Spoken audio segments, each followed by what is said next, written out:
2019 in Hong Kong has been filled with protests and mass civil disobedience. It was really the first time it was really different. There were stuff was smashed and burned, and there was graffiti all over Mongkok. When protests started in June of 2019, it was originally in opposition to a since withdrawn extradition bill introduced by Chief Executive Carrie Lam.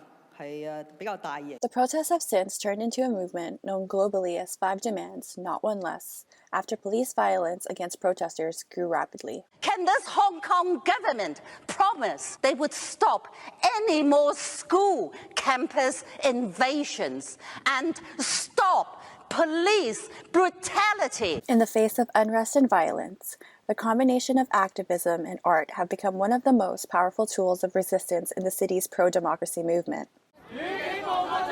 Through color, design, paper, words, and sound, young people are turning to different mediums to effectively protest against their local government.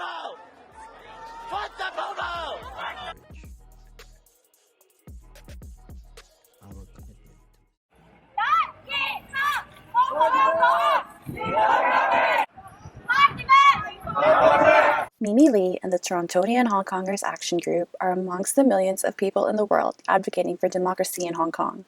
The Torontonian Hong Kong Action Group is actually a group that like-minded Hong Kongers came together. We basically think of different initiatives to support the movement in Hong Kong, sparked by the amendment of the extradition bill in Hong Kong. In October of 2019, Mimi Lee and the Torontonian Hong Kongers Action Group distributed the North Stands with Hong Kong t-shirts at the Raptors opening game. This was in the midst of disputes between the NBA and China making international headlines. We did a campaign, an NBA tea distribution campaign. We printed 7,000 t-shirts and we distributed it to the fans. And that t-shirt, what it does is that it's actually a very passive-aggressive way to state where you stand and let people to come and talk to you. I get scared out here in the city. It's a little wild right now. People just want to create something other than violence. The protests triggered that feeling of our freedom of expression being fragile. The protests, they highlighted a very profound void in artistic expression, and at one point there was a deep concern for the city's art scene because young people didn't have an outlet, and that results in a big disconnect between society's reality and the reality that the youth are actually living. Protest art has plagued train stations and office buildings all over the city. Often displaying messages of anger and distrust towards the government, local authorities are quick to cover and conceal these messages. However, Australian photographer Chris Gall was quick to capture beauty in the aftermath. It was the first time in the whole period of this protest movement that when I was there, you could actually tell that something had happened.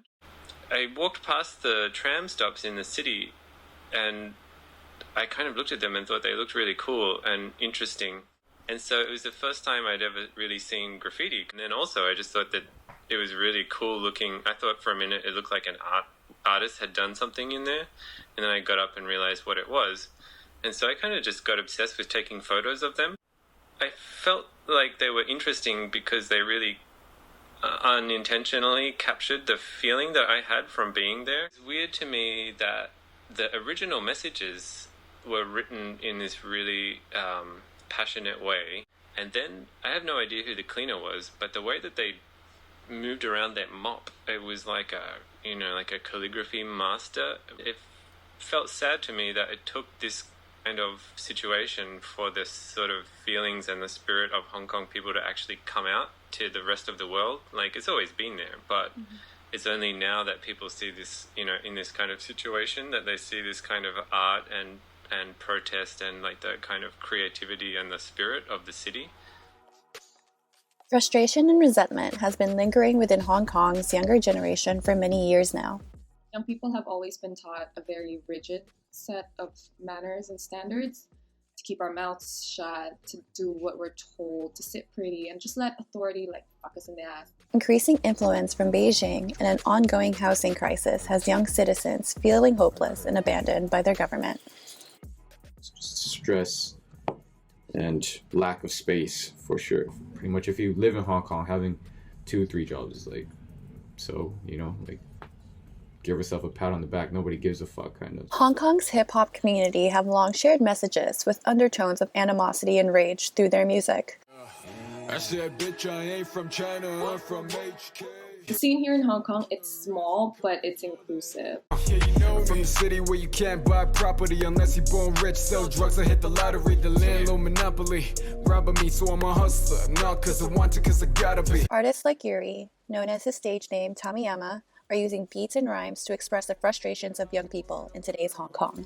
Before I put the song out, a lot of my closest friends also told me like, yo, Yuri, when you drop the song, you know you might have to like, you know, like keep your head on a swivel and just like watch your back and stuff.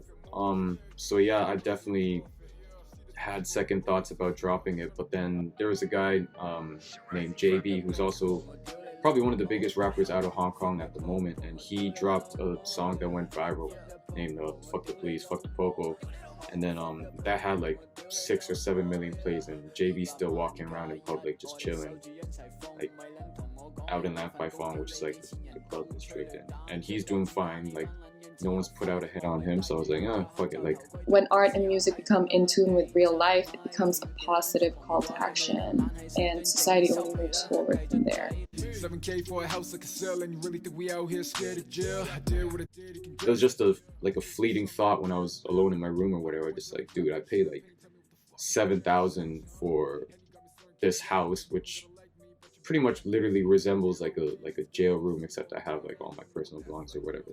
We're forever going to be renting. Every year, inflation goes up, so literally you're living in a tiny house that you're paying a fortune for. The next generation will never be able to afford the houses because the housing crisis is just ridiculous. 7K for a house like a cell, and you really think we out here scared of jail?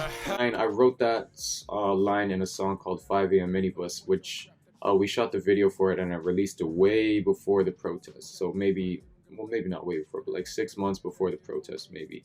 So it had nothing to do with protests, but then in the video we all had black masks anyway.